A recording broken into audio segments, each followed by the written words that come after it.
another impossible to fail real estate mastermind.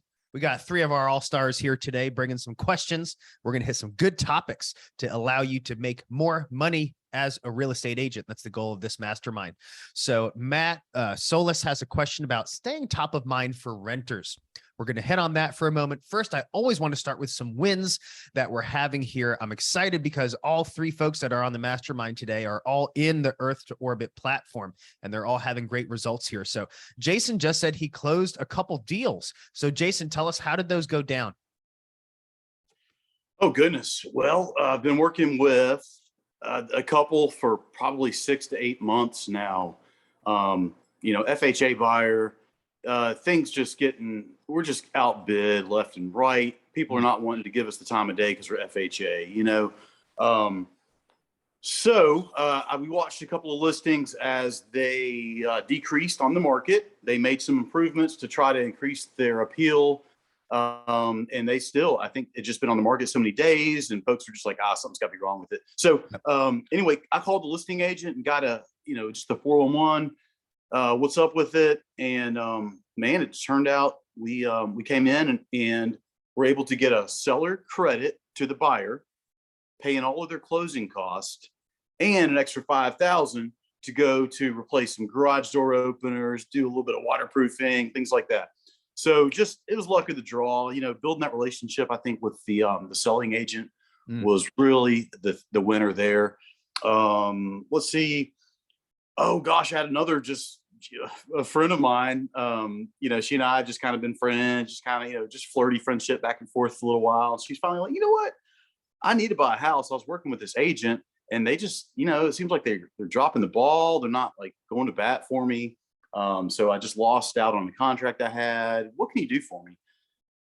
I just took her by the hand and we went and saw some properties and I just got straight to the chase. I'm like, look, you've got this property. I know it's been on the market for 30 days. You just reduce the price. I've got a cash buyer. You want to stay on the market another 30 days and have to reduce the price? Just take my cash offer right here. Let's just be done with this. She can close as soon as title is back. We did it. Done. Boom. And the universe provides, man. You're out there doing good things, positive attitude, and wins come your way. I also scored a $729,000 listing. It's a new listing that just hit the market. We're going live tomorrow. It's been coming soon for a couple of days. I've 4 showings and a potential offer lined up for tomorrow in a highly desired neighborhood, hard to find, backs up against the wood, extra privacy. So just a huge monumental booster to the career and experience level. I think overall, what I've gotten out of your coaching is just mindset, follow up, the follow through, being consistent. Yeah, man, and it's more no coincidence, Jason. I could keep going, but that's awesome, man. It's no coincidence that, as soon as you and I got together, you apply everything we're working on, you're gaining a lot of traction. I don't think you'd closed any deals when we first got together, and that wasn't even that long ago. But you're the one taking the action though, and that's where the credit is due, right? I can provide you the information, we can provide the community, but you're the one doing the stuff. And that's where most agents fail. They don't take the action. They don't take this information and apply it. So congratulations to you for actually taking action on this stuff and furthering your career. You're utilizing what we teach, right? So of course we talk about, you said the relationship with the listing agent you think really helped. And we talk about that all the time in Earth to Orbit, right? Call the listing agent first, inquire, build rapport, ask questions on behalf of your buyer. And a lot of times there might not be anything wrong with the property. You used your education. You said, hey, this property's been on the market a little while. There might not be anything wrong with it, other than it's just been on the market a little while. And you're right. FHA buyers sometimes get a stigma, but the reality is they're solid, man. I've closed a ton of FHA deals. A lot of times people might use FHA just because the debt to income parameters or certain reasons the lender might say, hey, we could go conventional, more advantageous to go FHA here. FHA buyers are fantastic, just like all buyers. And you really utilized your diligence and your work ethic and the mindset that you're applying to go get more deals, man. I mean, you're getting a ton of momentum right now. Congratulations. Good work. I know Matt Wright had some big wins, and then we're going to get to Matt Solis's wins and his question about staying top of mind for tenants. So Matt Wright, you've just been on fire, dude. To share some of your wins with us. I think you're muted, buddy. There we go. Since the last time we were on, I went under contract just before our Zoom meeting, I believe. And since then, I have a deal out right now. I just negotiated another deal, so we're just kind of waiting. I have 2 new buyers that I'm working with in the area. One of them, however, we just kind of toured a house. He wasn't very honest about his ability to buy in terms of, you know, cash to close and things like that. So we're kind of on hold at the moment. I told him that it's not best to move forward. You're going to hurt yourself in the long run. So let's just hang tight. And so we're waiting for about a month or 2 before we get back out there. Yeah. Good. Well, congratulations on your momentum and that you made the right call. Time is money. It's the only currency we have, and you got to use it productively. So good work there. Matt Solis, share us a win, and then we're going to get to your question about tenants. Yes, sir. So I'm working with like 2 renters right now. One of them just got accepted into a place. So we're going to be getting them into their new place later this week. And I also set up 2 buyer appointments for this weekend for my last open house that I did. So been doing open houses every weekend. Yep. And just been getting opportunities to practice the scripts and everything and try and close with the ABC script, and it worked out for 2 of them. So yep, those are my wins. Yeah. So you used the ABC script, you practiced it, you applied it, you booked appointments at the open house, which turned into rep agreements. That's right. Yeah, I was like practicing as I'm driving, like, okay, you know, like going through it over and over and over again, because in the moment, it's like, if you don't have it in your muscle memory, you're not going to do it. Like there was a couple times where I didn't do it because I was like, oh wait, how does it go again? It's like, no, it has to be like there. Right. Yeah. So man, yeah. Congratulations, man. It's the best feeling to see people applying things and actually benefiting. And Matt, you're 100% right. You know, when we're under pressure, you're going to resort to your base level of training. Mm-hmm. Right. So, I mean, when I got into firearms training, you know, the reason I'm so passionate about making sure I hit the range regularly and practicing is, you know, God forbid, if I ever actually need to use the thing in self-defense, I'm going to be freaking out. My adrenaline's going to be going all crazy, and I'm going to resort to my base level of training. Same thing with real estate, right? If you're not really practicing the scripts and they're not muscle memory, when you're under pressure, you know, your adrenaline's going, your cortisol's going, you have the buyer standing right in front of you, and you're like, let's meet. It's not going to happen. But when it just comes out of your mouth without even thinking about it, just like the ABCs, that is when the magic happens. So it's just so cool, because I remember doing the same thing, hearing you say you're practicing the scripts in the car. Man, I remember on the way to our first listing presentation, Katie, my wife, and I going back and forth, just practicing the intro. I'm going to go here, and then you're going to say here, right? It should absolutely be scripted and just boom, executed perfectly. Matt, congratulations, man. I mean, you just got your license, like 6-7 weeks ago. You're setting appointments, you're closing lease deals, and that's great. And let's get to Matt's point now about leases. So number one, you know, when Matt and I got together, I encouraged him, and he applied. You know, you got a lease opportunity, you should take it. There is no agent that should be turning down lease opportunities that is not at that sustainable income level. I mean, eventually you might get to a point where you refer those leases out. I don't do leases anymore. I refer them to other members of my team. But man, at the beginning of my career, absolutely, I did leases. My first money I made in real estate was a lease client. Here's the funny thing. Here's a great reason why you don't turn down leases. I was renting a house. We sold our house in New Jersey. We moved to Austin, and a gal that lived across the street from me was an office manager for kind of a boutique brokerage here in Austin. And we got to talking because we're neighbors, you know, we see each other outside all the time. Here in Texas, everyone's very friendly. And, you know, she knew we were in real estate, new to real estate. And she said, hey, so I work, you know, I manage this office for this company. We don't do leases for less than $1,500 a month. So if someone's budget is less than $1,500 a month, we don't do it. I get those all the time. I'm happy to refer them to you. Like, I'm not going to ask for referral fee. I'll just give them to you. Would you like those? And I was like, yeah, of course. Absolutely. Very first money I made in real estate agent was from a guy in his mid-20s that moved to Austin from Florida in the tech industry. And he was like, I'm not sure if I'm going to be living here permanently. And as I get started, I just want to rent. I just want to rent an apartment near the university. And so I'm like, all right, let's rent an apartment near the university. Now here in this area of Austin, again, there's no such thing as a standard commission, flashing red letters. Okay. But most commonly tenant agents get 30% of 1 month's rent. All right. So he's looking at rentals in like the $900 range. So I'm like, all right, I'm going to make, after all said and done, I'm going to net about $200 from this thing. But hey, man, I got to start somewhere, right? So showed him property after property. We found a great apartment close to the university where he wanted. I thought, hey, this thing's kind of run down, but like this dude was happy with the location. He was happy with the unit, and he really made it beautiful. He made it his own. And that was it. Now, Matt's question initially was, how can I stay on top of mind for these tenants? I have a tenant. I just got, made my first money in real estate. And how can I stay on top of mind? And how can I offer value and make sure they have a good experience, hopefully to refer me one day? Well, what I did with this guy is the same thing I teach in Earth to Orbit on building a referral-based business and staying top of mind, including a phone call. So y'all, this is where y'all get out your pen and take some notes now, right? Including a phone call every 3 months, once a quarter. Put him on my smart list and follow-up boss. So every 3 months, his number will come up and I'll just call him. I'd say, hey, man, how's it going? How's the unit doing? How's your job doing? Anything I can help you with right now?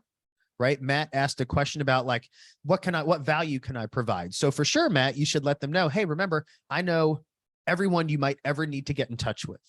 Okay. Now, realistically, if he's renting, the landlord is going to be responsible for a lot of those repairs, but it's still helpful to say, if you ever need anything for the house or otherwise, just let me know. I'm here to help. Call once a quarter and ask how things are going. Even if you don't even talk about real estate, just, hey, how you doing? How you doing? Right. And of course, you're going to be asking for a referral at that time. Do you have any other friends, family, coworkers looking to rent or buy a place I can help? Okay. So what happened with this dude is all I could really do is call. He didn't need a lot of, they had property management for the apartment building. So I couldn't really refer contractors to him, but he just knew I was here to help. Well, about 10 months later, I distinctly remember pulling into my garage and I was getting out of the car and I got a text from him. He said, hey, Rob, do you do purchases also, or do you just do rentals? So what do you think I said? Yes. I said, of course I do purchases. That's actually primarily what I do. I do rentals for those that need some help, but I really focus on purchases and sales. What do you need? And he said, well, I've decided for sure I'm going to live here and I want to buy a house. I don't really know what to do from here because I've never bought a house before. So, all right, Orbiters, pop quiz. After he said that, I don't know what to do. I've never really bought a house before. What do you think was the first thing I said to him? Let's take a guess. Was it the lender ABC script? Boom! Matt Solis. Bing, bing, bing, bing, bing. Yes, gold star, bullseye, center of the bullseye for Matt Solis. That's exactly right. Now, Matt, remind us, what does ABC stand for, buddy? Action, benefit, commitment. Boom. That's right. Action, benefit, commitment. I use my lender ABC script. So, well, the first thing we got to do is help you save some money on that mortgage. Can I help you save some money on your mortgage? He said, of course. I use my lender ABC script to connect him with my go-to lender, who is a broker. Any lender you work with as an agent really should be a broker. The advantage being that the broker has the ability to shop around versus a direct lender like a bank or something. Obviously, your client's free to use whoever they want. I use the lender ABC script and got him pre-qualified. We went home shopping. Okay. Got him a great house in Austin, which right before the market got real crazy. So he's remodeling it slowly. He's lived there for a few years now. That was a $390 something thousand deal. So that put about 12 grand in my pocket. Okay. Now, again, this originally came from agents that were like, oh, I don't do leases for less than $1,500. Right. Meantime, this dude put 12 grand in my pocket a year later. Now, you're an agent for the long haul. If someone, Matt, if your guy that you helped into a rental calls you in a year and wants to buy a house, are you going to want that business in a year? I guess. Absolutely. You're damn right. Yeah. So for sure, staying top of mind, a renter now is a buyer later, or they're going to refer more buyers to you later. Another rental story. One of my greatest referral sources is a tenant who still hasn't bought a house. A few years ago, I was showing a rental, and it was one of these like open policy companies. So you could come in with an agent or you could go tour it yourself. And as I'm showing the property to my clients, a car pulls up in the driveway and they're just kind of chilling in the car. It's looks like a mom and dad and a kid. And I'm like, I wonder if they need help. What's the deal here? So I just go up to the window They roll the window down. I say, hey, my name's Rob. You know, how I'm an agent. How can I help you? Everything okay? And they say, yeah, we're actually here from California. We're in a hotel right now, but we really need a place to rent. And we're hoping to see this one. I guess it looks like when you're done. I was like, oh, you need a rental property. So what do you think was the next question I asked them? Anybody? What'd I ask? Come on. What would you ask?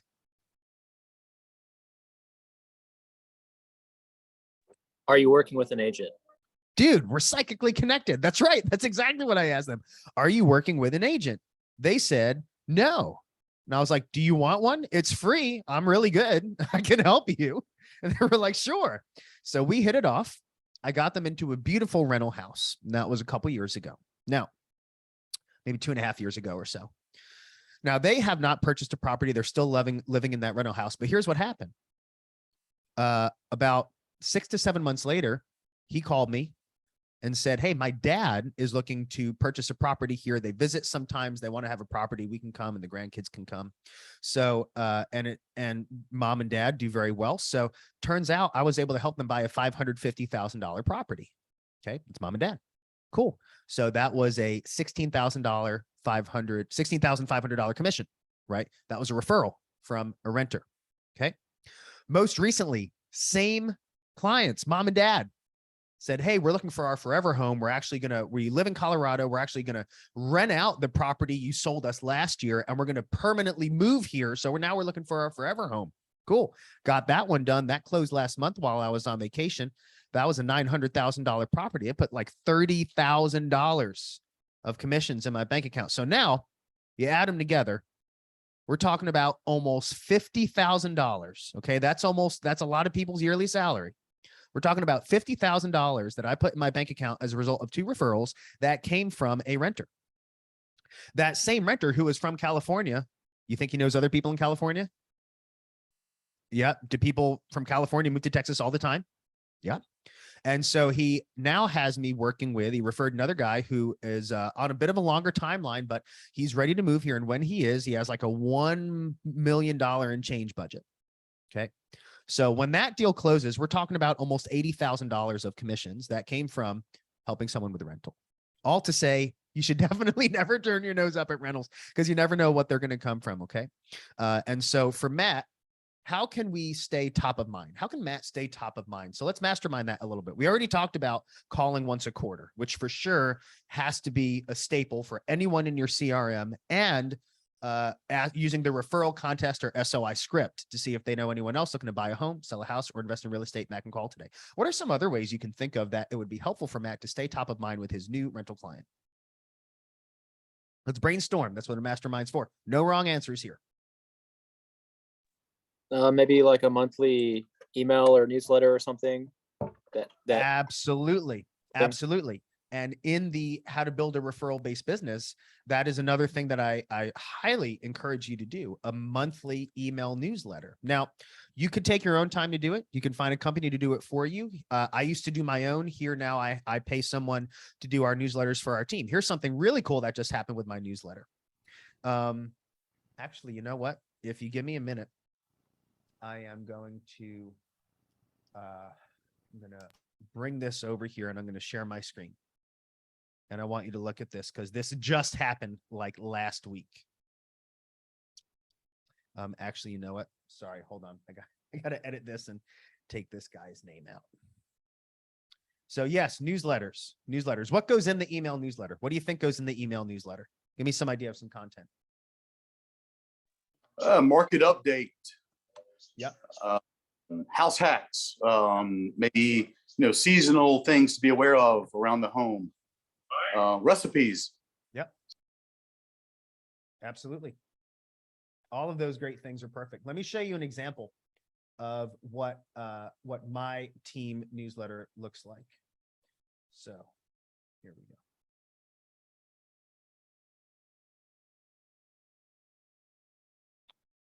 I'm going to share one of my many monitors here.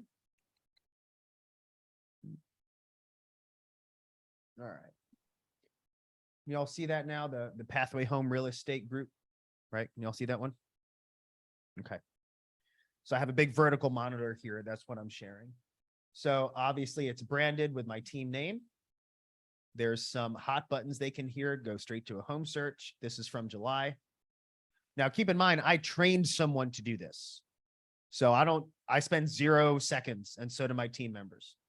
So it starts out with market statistics. People always want to know what's going on in the market. And we have Austin and surrounding areas. Then we have an article for buyers and an article for sellers. Now, the reason we have this, number one, we want to provide value. Number two, any newsletter service you'd use like MailChimp or Constant Contact has the ability to do what's called click segmentation. That means you can see what links are clicked and who clicks them and how many times. So if you have someone in your CRM that says, hey, I'm about 9 months out of buying, but they clicked the article for home buyers 3 times in a 24-hour period, what might that tell you? That they're serious. Yeah, that they're serious. Maybe you give them a call, right? Say, hey, I was thinking about you. And they're going to know, how did you know? Buying was on my mind right now. Okay. Of course, they have a link right to our website, thebestaustinareahomes.com. Then as we scroll down, there's upcoming events, live music events. So there's things that they can click on to offer value, right? Labor Day in Austin. What can you do in Labor Day? Here's, of course, my picture, my info. If they go to free market analysis, it goes right to my Calendly account. They can schedule a market analysis there. So these get sent out monthly. Okay, they get sent out monthly. Now I'm going to stop sharing and I'm going to go ahead and open an email that I got from someone that I have been farming. Rob, how much does it cost to have someone do that for you? That's a good question. So he says, Matt says, how much does it cost to have someone do your newsletters? Let me go ahead and okay. So I pay $60. Sorry. Yeah. $60 per month per agent on my team. Now that's a bulk price. Before that, when I was a solo agent, before I started my team, it was about $200 a month. But since I have a lot of agents now, it's $60 a month per agent because they're basically just duplicating the same thing and putting each individual agent's contact information on it. So if you can find someone that offers that and maybe structure some kind of deal with them, it can be highly advantageous. This is one of those things that I don't think is a high value activity. I think it's important, but not important enough that you should be doing it. I think someone else should be doing this for you. Now, let me show you exactly what happened a couple days ago.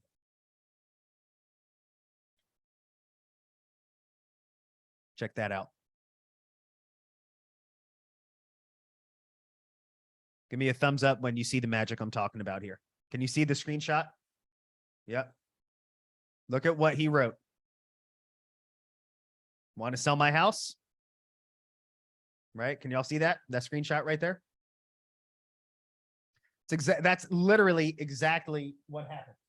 Right? So here's a dude. Let me tell you about how this came about. Talking about staying top of mind. Great topic for the mastermind, staying top of mind. This guy was a for sale by owner about last June. So that takes us to almost a year and a half ago. So of course I'm prospecting for sale by owners. Call him, we set up an appointment. He tells me that he's in the process of interviewing a lot of agents to make sure he really selects the best listing agent to sell his house. I'm very meticulous. I'm going to make sure I plan, measure twice, cut once kind of guy. I'm like, all right, that sounds good. So we have a great listing appointment, super duper detailed, super detailed. We go all the way through it. And at the end, he's like, all right, so what's it going to cost? I say, well, you know, here, very commonly listing agents are going to charge 6% of the gross commission. It's going to get split 3 and 3, half to me, half to the buyer's agent. Even though I pay up for a lot of marketing, I do a lot more than most agents do. I don't ask for more than they do. So it's going to be 6% is my fee. And he's like, So what do you think he asked me next? Oh, Edith, sorry, go ahead and unmute yourself. I think you got it right. Probably actually would you consider reducing your commission? That's right. That's right. Matt, I think he said the same thing. That's exactly what he asked me. What do you think I said? No. No, No. no, no, no way. Of course, I said it more professionally than that. I used the discounted commission objection handler that I provide in Earth to Orbit. And I was, no, absolutely not. You never discount your commission. Number one, you're going to be pissed off the whole time. You're going to be begrudgingly working for this person that, number one, still expects your very best, but doesn't want to pay what you're worth. Not going to happen. Keep in mind, gang, after you pay your broker fees, you pay your taxes, you're really only walking out with 50 to 60% of that commission anyway. Right. So I said, no, I mean, I'm spending thousands of dollars on marketing. Right. And of course, I told him, look, you want, let me ask you a question. And this is a great discount commission objection handler. You all have this because most of you are Earth to Orbit clients. But I asked him, what is your top priority? Getting the most money for your house or hiring the cheapest agent? Let me ask that question again. Because if you're on the Mastermind, you're watching this video on YouTube, maybe you haven't purchased Earth to Orbit yet, which you should. Question is your goal to get the most money for your house, make the most money possible, or hire the cheapest agent? What happens when I say that word or? What does that powerful word do? Creates an option. Create it, right? It says, hey, these things are mutually exclusive. You can't do both. Do you want to make the most money, or do you want to hire the cheapest agent? Because I guarantee you're not going to make the most money with the cheapest agent. Here's why. This agent is so desperate for work that they've showed you their best strategy for getting it done is instantly lowering the price. Now, if this agent is so willing and ready to instantly, without hesitation, give up their own money, is that the person you want negotiating for your money? They care so little about their own paycheck. That's the person you want negotiating for your deal? Someone that's so desperate to get paid, they're willing to reduce the commission. Don't you think they're probably just going to do whatever it takes to sell your house for bottom dollar so they can get a paycheck? Oh, Rob, I never thought of that. Well, here's what happened. Guess what that dude did? He hired a discount agent. He took my roofing referral, by the way, to get a new roof put on his house. So I still had my roofing contractor helping with the roof, but he hired the discount agent. So here's what happened. The property sat on the market for months and expired. Then, guess what he did? He hired another discount agent. And guess what happened? The same thing. Okay, so he took a break. This past year, he tried to list it again a couple months ago. Guess what happened? He hired another discount agent, and the same thing happened.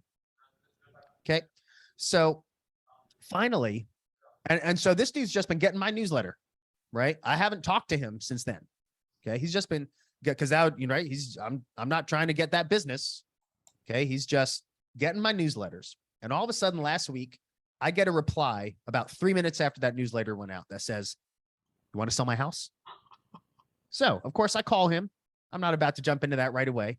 I asked him what happened, hires these discount agents. So we talk about the process and what I think and what we got to do. And he was like, man, I should have just hired you initially. We could have had the house sold. You could have sold it. And I was like, yes, I could have. But you didn't. And here's where we are now. So, right. So let's talk about it. So we go through it. And at the end, I said, all right, now I'm assuming because you're asking me and my stance on the fees that you're ready to pay my fee in order for me to sell this house for top dollar. And he was like, yes, for sure. No doubt about it. So we went over there, we got pictures scheduled, gave him a little to-do list to get the house ready, and going to do my best to sell that house given current market conditions. And I was also super upfront with this guy, because the words that he used were the last agent wasn't able to sell the house. So I made sure to tell him, I'm going to market better than them, because I saw how they marketed. It wasn't good. I'm going to negotiate. I'm going to do everything I can. Yet I only have so much power as to who is looking for your property. It's a unique property. It's literally the biggest house in the neighborhood. It's like 3,600 square feet and change, 5 bedrooms. Not a lot of people are looking for that. So I made sure to tell him I'm going to do my best, of course, but I don't always have control over the situation. I want to make sure you know that. He expressed that he did. And I told him, should you decide to terminate if we can't sell the house prior to our listing agreement ending, and I insisted on a 6-month listing agreement, I said, that's certainly within your right to do that. But I was very, very transparent. I said, I'm going to be honest with you. I'm a little hesitant because you have a history of firing agents every 2 to 3 months. And I'm the best agent you've hired, but I want to make sure that if we're going to move forward on this, what I want to put in the listing agreement is that should you terminate our agreement prior to the house selling, which is completely within your right to do, that you will reimburse me for my marketing costs. Because I only get paid if I sell your house, and I'm not going to lose money trying to sell your house. And he agreed with that. So we wrote it into the listing agreement, and that's what I'm going to do. But I would not have gotten that listing if I wasn't passively staying on top of mind. So Matt Solis asked a great question today. How can I stay on top of mind? We talked about the quarterly phone call. Definitely doing the newsletters, right? Now, once you have someone that's in there, I also recommend just staying top of mind with community-based value things. Okay, so Matt, let me ask, like, is this person new to town? No, they're a musician. They went to the same school as me. Like, we're friends. So. Oh, cool. Yeah.